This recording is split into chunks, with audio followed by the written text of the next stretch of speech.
저는 한화가 표방했듯이 저는 뭐 빨리 했으면 좋겠어요. 사실은 초대형 헬기 엔진에 도전하는 거 나쁘지 않다. 예. 저런 왼쪽에 나오는 V280이나 오른쪽에 나오는 디파이언트 X 둘 중에 어떤 형태 갈지 모르지만 우리가 장대고 엔진, 장대고 헬기 만드는 거 좋다. 단지 장대고 헬기 때 우리가 2,500km는 가야겠다. 항속거리가. 그래야 중국 찍고 돌아온다. 2,500km쯤 돼야. 그러니까 저는 장대고에서 장에다가 방점을 둬요. 장에 방점 두고 2,500km. 그 정도 돼야 중국이 좀 굉장히 겁에 질리고 몸조심한다. 좀 버르장머리 좀 가르칠 수 있다, 중국에. 예, 그렇게 보고 있습니다. 예. 그러니까 장거리 대형 고속기동인데 저는 제일 중요한 게 조금 크기가 줄어도 좋고 좀 덜 속도가 나도 좋으니까 장거리 해야 된다. 예. 여기서 이제 예를 들어서 이제 인천에서 베이징이 한 1,000km 되거든. 1,000km 갔다가 1,000km 돌아오려고 하면 작전 반경이 한 300-400km는 돼야 여유 있게 갔다 돌아오죠.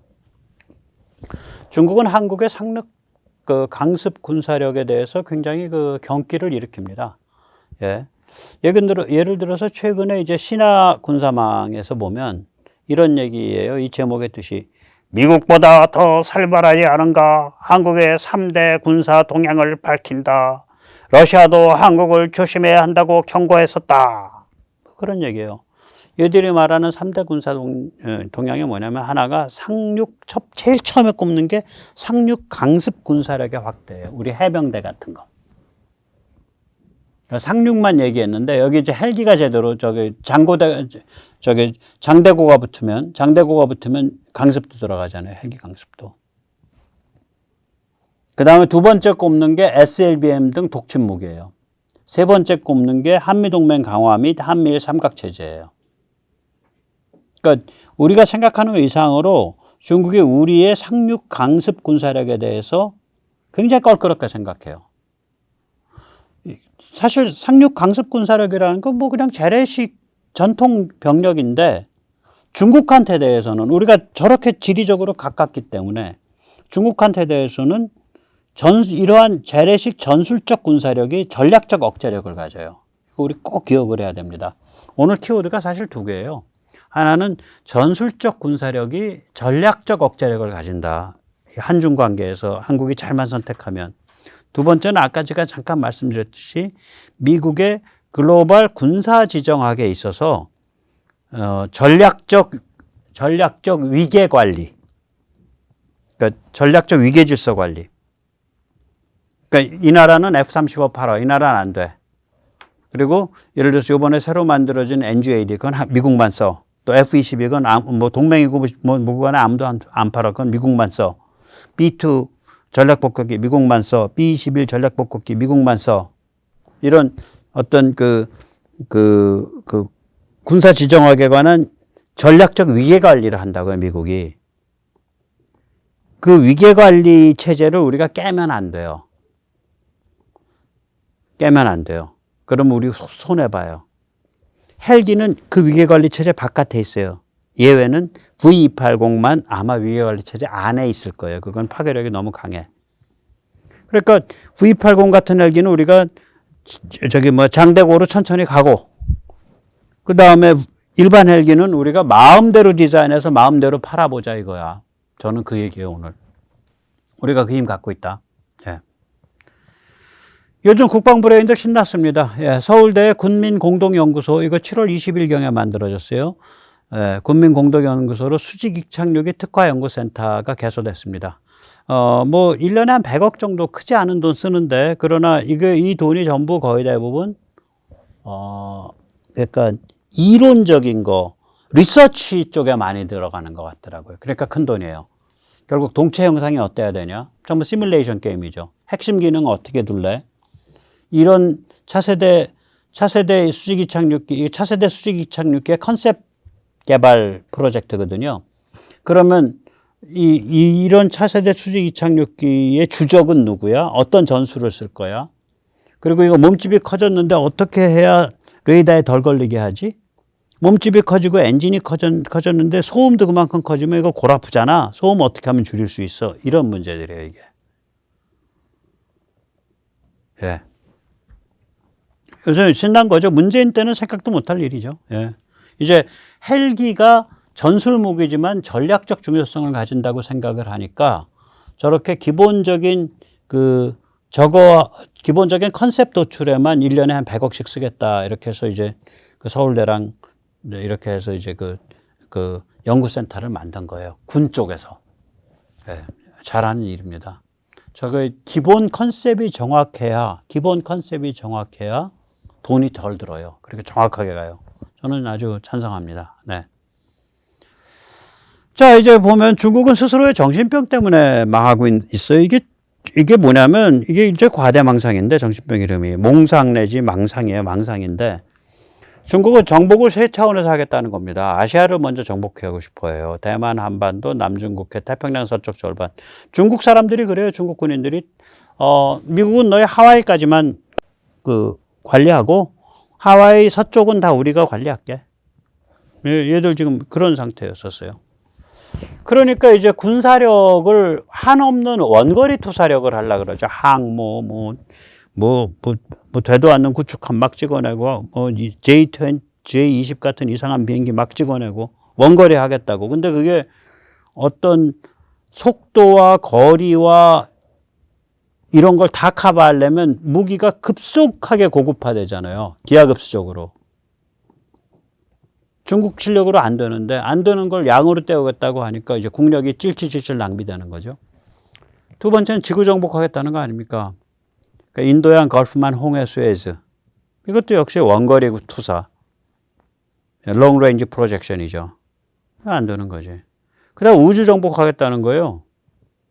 그러니까 킬러 위성 띄워갖고 미국 위성 다 쏴 죽이고, 그 다음에 땅에서 위성 킬 하는 저거 띄워가지고 초고고도 요격 미사일 띄워서 미국 위성 다 죽이겠다는데 미국 위성 다 죽이려고 보니까 4만 개, 5만 개 죽여야 되네. 뭐 이렇게 되는 거지, 이제. 우주에 과투자하고 있어요, 그래서.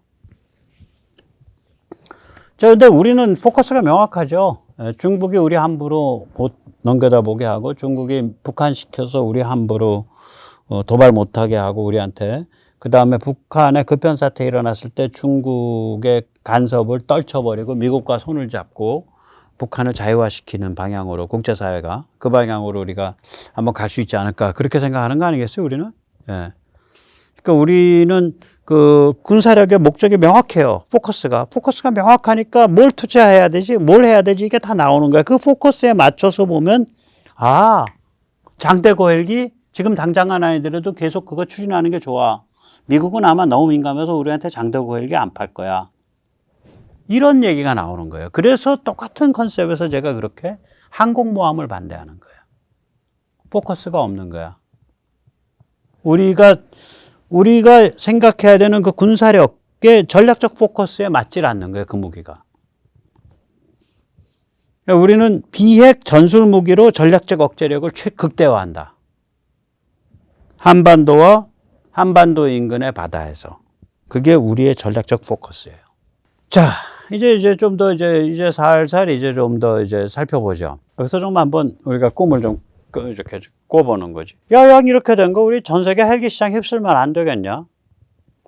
1000에서 3000마력 엔진으로 하나하나 둘 채우면 이제 그 헬리콥터 자체는 뭐 1000에서 4000마력 정도 되겠죠? 그 정도가 헬리콥터 시장의 스윗 스팟이에요. 뭐 아주 큰 거는 별로 안 써, 의외로.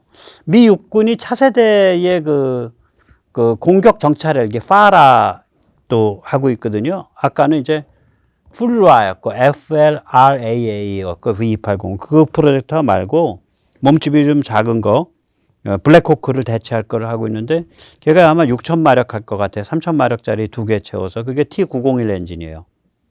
그거 바로 한 4개월 전에 엔진 테스트 시작했어요. T901 엔진. 사이즈는 우리가 수리원에서 쓰는 T700하고 똑같습니다. 그걸 개선을 한 거예요. 즉 다시 말하면 헬기 엔진이 그냥 대충 되는 대로 오랫동안 써온 거예요. 많이 개선 안 하고. 또 그렇게 많이 개선하려면 엔진 값이 높아지니까 헬기가 그렇게 높은 최고급 엔진을 채운다고 해서 시장이 있지를 않으니까 그걸 안 하고 그냥 내버려 두고 있었던 거예요. 그래서 우리가 헬기 쪽을 충분히 들어갈 수가 있어요, 한국이. 또 고급화되면 아까 말씀드린 그런 고급 기술 우리도 갖고 있으니까 그 고급 기술을 전투기 엔진에 적용하기에는 조금 부담스러워요. 전투기 쪽은 제가 이건 따로 정리할 텐데요. 굉장히 엄격한 아까 말씀드린 미국의 글로벌 군사지정학적 차원의 전략적 위계질서 관리가 작동을 해요. 우리가 예를 들어서 오늘 우리가 뭐 돈도 있고 실력도 있어. F-35도 B-21 레이더 그 전익기 형태 스텔스 감시 정찰 폭격기 가오리 같이 생긴 거. 거기 XA100 엔진 쓰이거든. 우리가 그런 거 개발할 힘이 있다고 쳐봐요. 그거 개발하는 게 돈 버는데 도움될까? 한미 동맹에 도움될까? 우리 방위에 도움될까? 우리 자주국방에 도움될까? 저는 전혀 도움 안 된다고 봐요. 이거는 어떤 글로벌 군사지정학에서 필요한 굉장히 냉정한 세계고 잔인한 세계거든요. 그 전략적 위계질서 관리 체제에 벗어나게 된다고요. 차라리 부품을 만들어서 주위에 파는 게 나아. XA100 엔진 만드는. 우리 먹고 살게. 우리 부품 납품할게. 그것도 지금 한화 에어로스페이스가 하듯이 미국의 부품 회사를 하나 샀잖아요. 그 뉴저지인가 어디 있는 거를. 뉴헤븐인가 있는 거를. 한화가. 그런 식으로. 그래서 한국에서 제작해서 그 회사 이름 찍어가지고 주위에 납품하는 거. 이런 식의 게임들. 그러면 핵심 기술은 계속 갖고 가면서도 그 선은 안 넘는 거죠. 동맹은 점점 강화되는데 미국에 대한 협상력은 점점 올라가는 거. 그리고 미국의 세계의 군사지정학에 있어서의 전략적 위계질서 관리 체제를 안 건드리는 거. 그게 굉장히 중요한 거예요. 그래서 국뽕 잘못 맞으면 큰일 납니다. 신채호 같이 전 세계를 나와 나 아닌 것, 우리 조선민족과 조선민족이 아닌 것, 우리와 적. 신채호가 김일성 영생교회의 비조예요. 극단적인 그런 종족주의라고요. 그렇게 가면 골로 가는 거예요. 세상 그런 거 아닙니다. 자, 여기서 이제 좀 더 한가한 얘기를 해보죠. 수리온 LH에서 우리가 참 굉장히 비싼 수업료를 치렀죠. 예. 근데 이 수업료를 그렇게 치르는 이유가 있어요. 아까도 말씀드렸지만 전투기는 층층 다단계 문턱이 있습니다. NGAD 지금 개발 중인 거. 그 아래 F-22, F-35, 그 아래 F-15, 그 언저리에 KF-21, 그 아래 F-16 이렇게 다단계로 쭉 내려와요. FA-50. 또 중간중간 유로파이터, 다소 라팔. 그래서 오히려 전투기 쪽은 부분적으로라도 어디 도움도 받고, 저것도 살 수가 있을지도 몰라. 기술도 이전 받을 수 있을지. 우리 웅비 개발할 때 미국서 도와줬잖아. 그 다음에 우리 FA-50, T-50 개발할 때 록히드 마틴이랑 같이 했잖아요. 그런데 문제가 뭐냐. 헬기는 V80 정도의 이상한 헬기 빼고 나면 전략적 위계질서가 없어요. 여기는 미국이 전략적 위계질서 관리 안 해. 그냥 거기는 업체 간의 거래밖에 없어. 근데 업체가 전 세계에 5개밖에 없어. 힘 좀 쓰는 놈이. 유로콥터, 아우구스트, 웨스트랜드, 벨, 시코르스키, 보잉 헬기 사업부. 5개밖에 없어요. 힘 좀 쓰는 놈이.